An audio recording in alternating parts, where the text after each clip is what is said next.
Special young ladies who are with us today, and they're going to be helping us here. But I was just thinking, we like to sometimes think about God's love for us. And are we able to turn the screen on so that, the projector, is it on? So,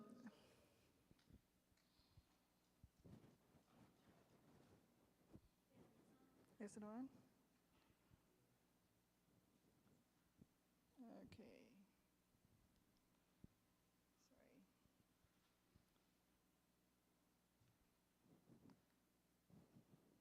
Sorry.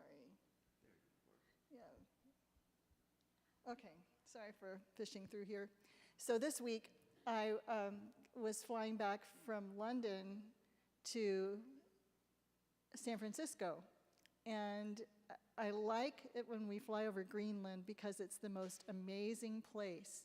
So I just wanted to show the girls this picture, which I didn't show them in Sabbath school because it illustrates what we're going to be doing for Children's Sabbath School. We're going to be singing this song about how wide, wide is the ocean, high as the heavens above, deep, deep as the deepest sea is my Savior's love. So here in Greenland, it's not green, it's white. And there's these awesome mountain peaks, and there's no people. It's just so amazing. So we see how wide and beautiful our world is. And then as we're coming into San Francisco, I looked out the window, and there's deep, deep as the ocean. And what did I see out the window?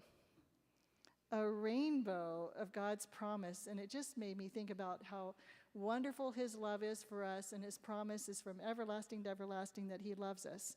So at this time, we have some helpers here. Our great musicians help us, and we're going to sing for you, and then we're going to ask you to sing with us for the second time through. But for the first time, the girls will sing with us. So you all want to stand up here next to the guitars, and we'll just kind of wing it without the mic.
His peace hovers near like a dove.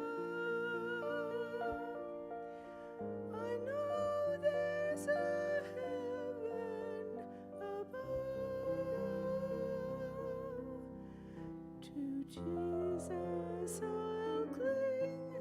Life's a wonderful thing because of the way He loves.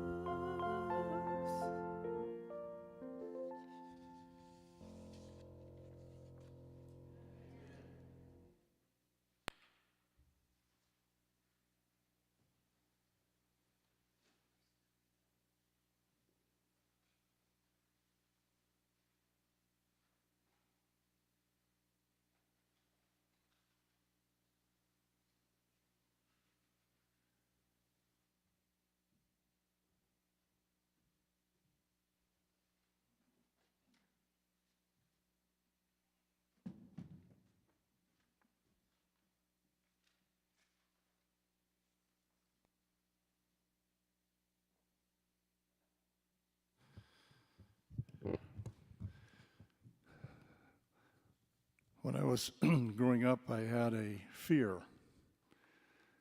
And that fear was I wasn't going to be saved. I don't know if any of you had that fear when you were growing up, but that was pretty much in my mind that I wasn't going to be saved. And then it finally got to a point where I hoped I would be saved. Then I heard these Bible texts and these different things about the brightness of His coming. And I heard that those that were saved would be able to withstand the brightness of His coming and would be taken up into the clouds, and they would go be with the Lord forever.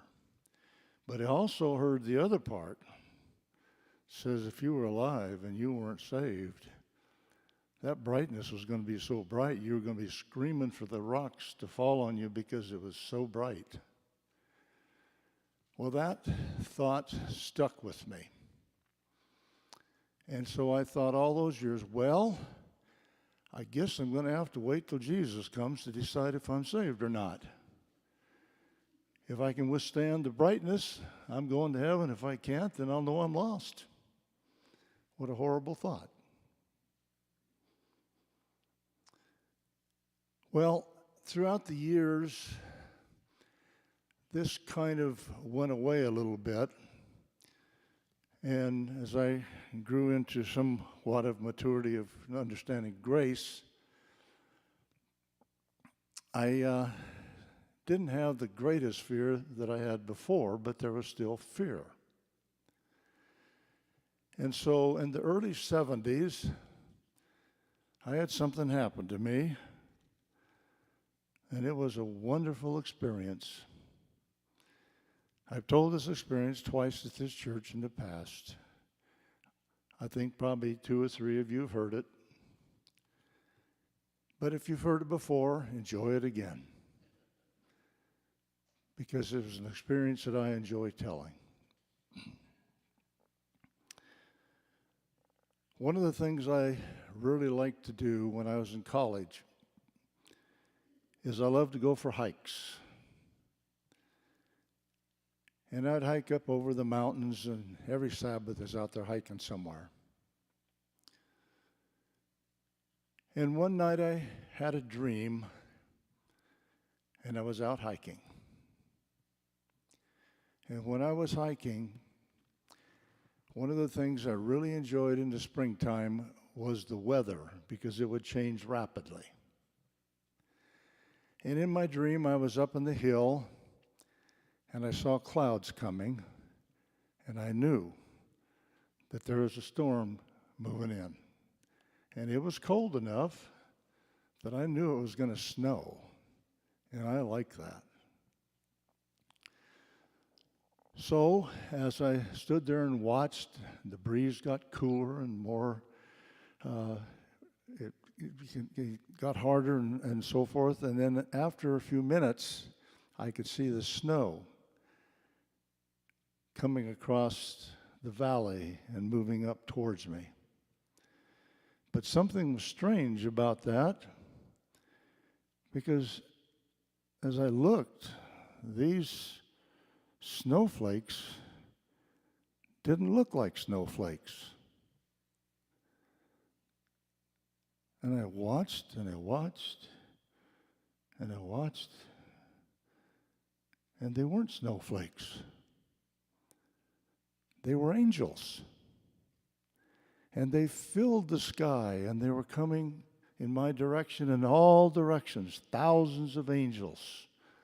They looked like snowflakes. And the little boy fear came back to me. Jesus is coming. I wonder if I'm saved or lost. I guess I'll know in a few minutes because his angels are here. So that fear kind of grabbed a hold of me, and when I had the fear, some magical thing happened to me. I wasn't on the mountaintop anymore. I was in some kind of a big, cold, dark room. This room was damp. I could hear water. I could hear drops of moisture coming off the ceiling. This was strange. What was I doing in this room? I looked around, I couldn't see anybody. As I looked left and right, my head turned to the right a little bit further, and I caught a motion out of the corner of my eye. I guess I'm not alone. And so I slowly turned around, and I looked. And as I looked, I saw something that absolutely was amazing, frightening, and even somewhat disgusting. There was a big cross behind me. And on that cross, Jesus Christ was there. And he was still alive. He was in the dying process, I could tell. And I looked at him. He didn't look at me. His face was kind of down like this, and his head was slowly going back and forth as though he could barely move, like he was in some pain. And I looked at his hands with the nails through them,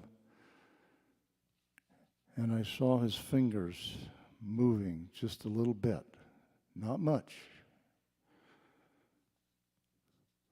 And I stood there transfixed, looking at this. And then suddenly, there was a voice that came into that big room. And that voice said something that I'll never forget. It said, "My grace is sufficient for you."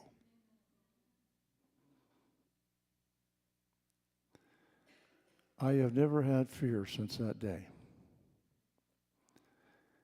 The fear is gone. As Ellen White said in one of her last things, she says, "I know in whom I have believed." And I feel that same way. I'm not saved because of me. I'm saved because of him. And when I was at the foot of the cross in that dream, I finally understood. Finally made it happen for me. I can tell you, folks, the Lord came because he knew I needed to get rid of this fear. He knew that. I have never had a dream before that time or after that time that really meant much. They're all just kind of garbage dreams. And you wake up in the morning and wonder, "Oh, I was dreaming all night." And they say, "What'd you dream about?" And I said, "I have no idea." But I thank the Lord to this day for that dream. And I hope this dream, as I shared it with you, will help you understand that when Jesus died on the cross, he did it for everyone.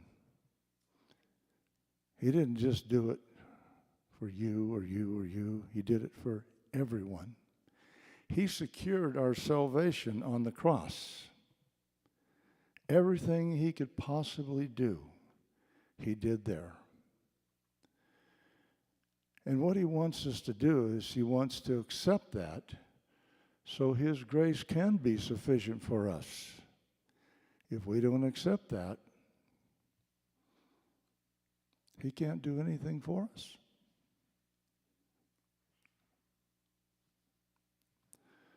I want to tell a short story now that goes along with this, and you'll see at the end how I put the two together. This is a story that all of you have heard over and over and over, but I put a little twist on it. This is a story about the prodigal son. But over the years and all my counseling and all my days in the classroom, I noticed a lot of things happen. I noticed a lot of people's pain. I saw what people were going through. And I thought I'd modernize this story today to meet what I understand. The core principles are still there. It doesn't change the principle of the story. It just changes it to something that I understand better. Because in this story, there's a lot of information, little bits and pieces of information about a lot of different people. And there's no one person that I'm talking about in this story. And remember, it's a parable. There was a home one time, and this home was a wealthy home. And that wealthy home had God-fearing parents. And in that home, they tried to teach their two boys about Jesus Christ.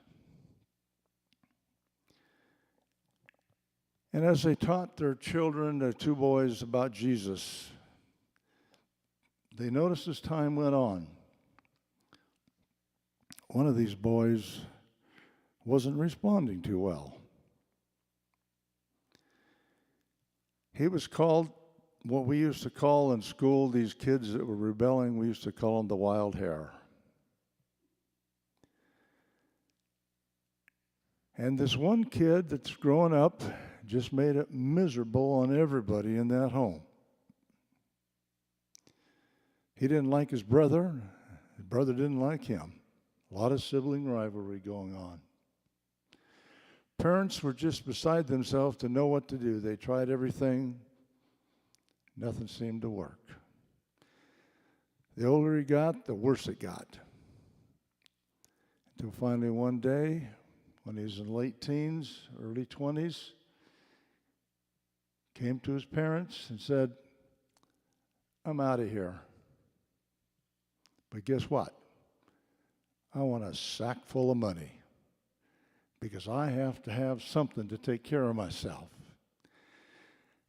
I have had parents come to me with this kind of a dilemma. What do I do with my son? If I kick him out, that won't do any good. If I let him just leave, that won't do any good.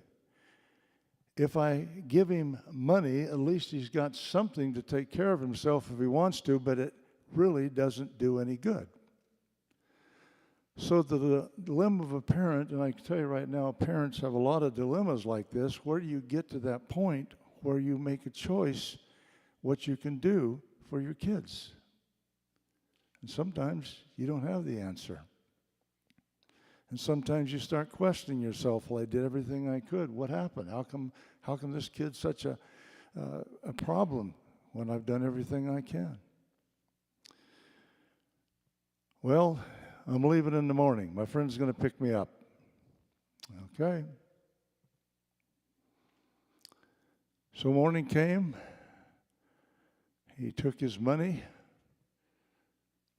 and he walked down to the car, and out the driveway it drove, and it disappeared. Inside that home, we have a mom and dad sitting there stunned, almost in unbelief that this just happened. And the worst thing about it, and I don't know if you've ever been in this position or not, but there's a principle here that really needs to be looked at a little bit. Have you ever been in a position where somebody you're with that you love very much has to go? I can remember a lot of things and a lot of stories about First World War, Second World War, Korean War, Vietnam War, where mom and child are sitting there and dad has been told, you're going to go to war. And they sit there and they look at each other and they hug each other and they cry. And he finally has to release her. He walks out the door and he goes to war. The sad thing about this is nobody knows, either one of them, will he ever come back? Will he ever return? And that's heartbreaking. It's heartbreaking. Anyway, this is what the parents were up to.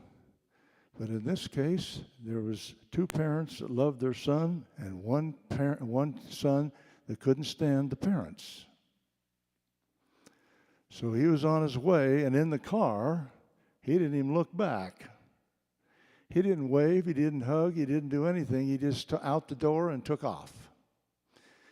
And when he's riding with his friend down the road, he started high-fiving him. Yay, I'm finally out from under that garbage. Those dictators can't bother me anymore. I'm on my way. I'm ready to party. And so he takes off. The city was his destination. He liked the city. The city had a lot of stuff going on. He'd already dabbled a little bit in drugs, and he'd already dabbled a little bit in that, kind of on the sly, hoping his parents wouldn't find out. But now he was free. He could do what he wanted to do. So in the city, he looked around for the real nightlife and the hot spots. He got an apartment as close to that as he could. He went down to the store and bought some of the greatest designer clothes he could find for every occasion. Went home, got dressed, looked in the mirror and says, go get him. So he was out the door, looking around. He went to the bars, he went to the nightclubs, he went to all the places he shouldn't go. And he started his drinking, he started his drugs, he started his sexual activities, he started everything that he was restricted from doing at home. This was real freedom. Real freedom. As time went on, there was a line that he crossed that he didn't know he'd crossed it. And working with alcoholics and drug addicts for many years, they never knew where that line was.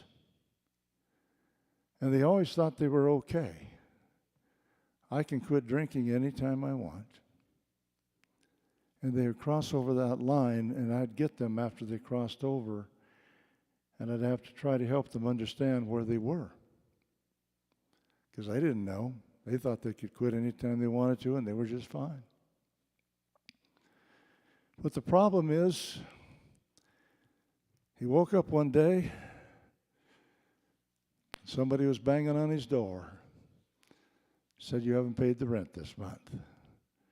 Scurried around to try to find the money, wasn't there. You got 24 hours to be out. Another shock. So he started looking around for his friends, and he found them at the bars and places like that, and he kind of told them what had happened, and he asked them for help. Do you think they helped him? He found out another thing. He'd crossed the line in that too. He didn't know what friendships were. He had no idea. And they didn't either. They'd been using each other over the last several months and years to self-gratification. There was no love there. There was no kindness there. There was nothing. And so as he went about his business, he didn't know what to do. And there was something that in his mind that kept coming to his mind, and it said, it's time to go home. Well, he had never contacted his parents, and they'd never contacted him, and nobody knew exactly what was going on. But at first, when he heard that, he discounted it. As things got worse, go home. It's time to go home. Nah, I can't go home. I can't face my parents after this. It's time to go home. As that voice kept with him, finally the day came when he finally thought, when he was down and out, maybe it's time to go home. But he'd had a lot of little jobs that he was doing. And this job he had right now, when that last voice came and said, you need to go home, he was doing something that I used to do. He worked in a poultry. And he got to shovel manure. That was a lot of fun. And people that shovel manure in a poultry learn something very fast. It has a very strong ammonia smell to it. And it drives you crazy. And here's the poultry and all the lineups of the chickens in these little cages doing three things: eating, going to the bathroom, and laying eggs. That's all they did. His job was to go down the row, take his wheelbarrow, take his shovel, and put the manure in the wheelbarrow. Take it out back, put it in the manure spreader, and come back in and get another one. Go all the way down one way and go all the way back the other way. By the time he got done, it was time to start over. Chickens didn't have any pity on you. They just kept doing what they're doing. And the boss expected you to keep doing what you're doing. When that voice came to him that last time, says, time to go home, he took that last shovel of manure and put it in that wheelbarrow. He says, it is time to go home. But I don't know if my parents will accept me. In fact, I don't even know if they're alive. He had a few bucks that he'd made from shoveling manure, so he got on an old bus, and it took him to a town very near his home. And when he got off that bus, he walked the rest of the way home. When he got to that long driveway that he had gone out a number of years before, the thoughts raced over his brain. Those thoughts were completely different now in comparison. Wow, I was sure a jerk to my parents. Mom and Dad were kind and loving, and I didn't recognize that. I wonder if they'll accept me. I wonder if they'll like me. I wonder if they'll even let me come in the door. He was soon to find out. So he, in his rags and leftover junk on his body, started to walk up that long driveway.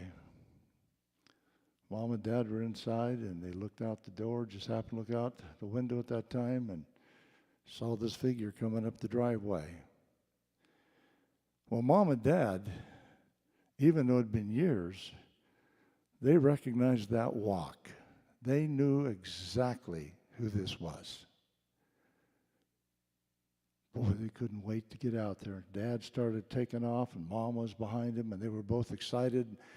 And as their son got closer to them, he looked at them coming. He saw those quick steps of his father, and he had seen those quick steps before, and he thought those were quick steps of anger.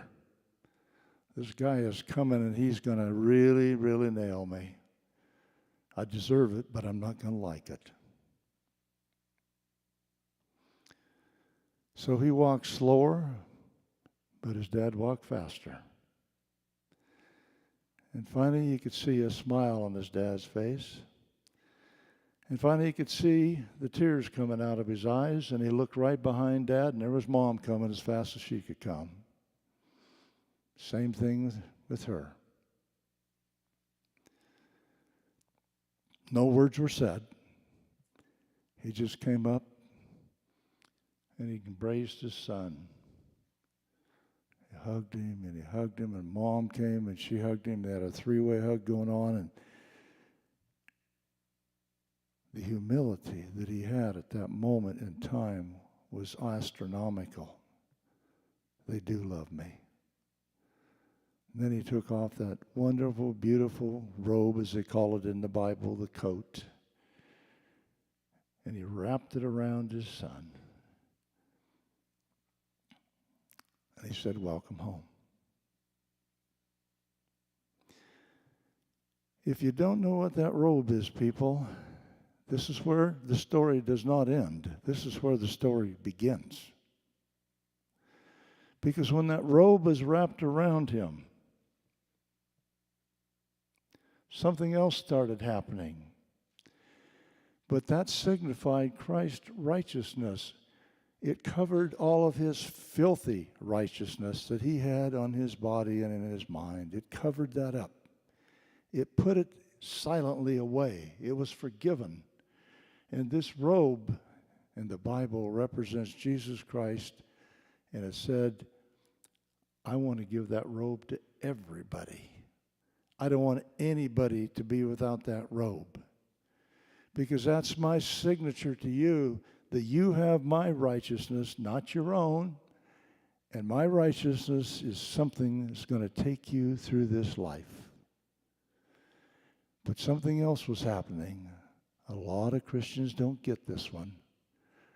Underneath that robe of righteousness, something was taking place. God said, you are saved by my righteousness. That's the only way you're going to be in heaven. But now there's something special I'm going to do for you. I'm going to start working on your heart. And I'm going to start turning you into a person that I am. Oh, I'll never take the coat off. I'll never take the robe off. It'll be there. But I want to work on your heart. I want to make you into my likeness. Oh, you'll have problems, and it'll develop, and you'll have things you wish you had done right or wrong, and so forth. But you just keep the robe on, and I'll keep working underneath. I'll keep working on your heart. Well, how do these two stories go together? The first one was God took away my fear. And this second one, now listen closely. This second one says, I don't care what you've done. I don't care how bad you've been. I don't care how much of a list of sins you have in your life. You cannot out-sin my grace. You can't out-sin my grace. If you come to me and I put the robe on, you are forgiven. You are now safely in my arms, and as long as you keep that robe on, I'll keep working on you. So the fear went away. The realization that my past does not count with God. He makes you a new creature at that moment that he puts the robe on. And so I just want to repeat what I heard in that big room that day. My grace is sufficient for you. Okay, Jim, do you have a song we're going to sing or anything? No? Well, then I'm just going to have prayer. Lord, I just thank you that your grace is sufficient for us. It's not about us, it's about you. It's about us giving our life to you so you can do your work in us. People that don't accept the robe of righteousness, the wedding garment, as another parable says, they're pretty much on their own. They may be moral people, but they're not in Christ. So help us to accept the robe today. In our mind, by faith, let us feel that robe being wrapped around us. And let us feel your power and your strength working in us, Lord. Thank you. Amen.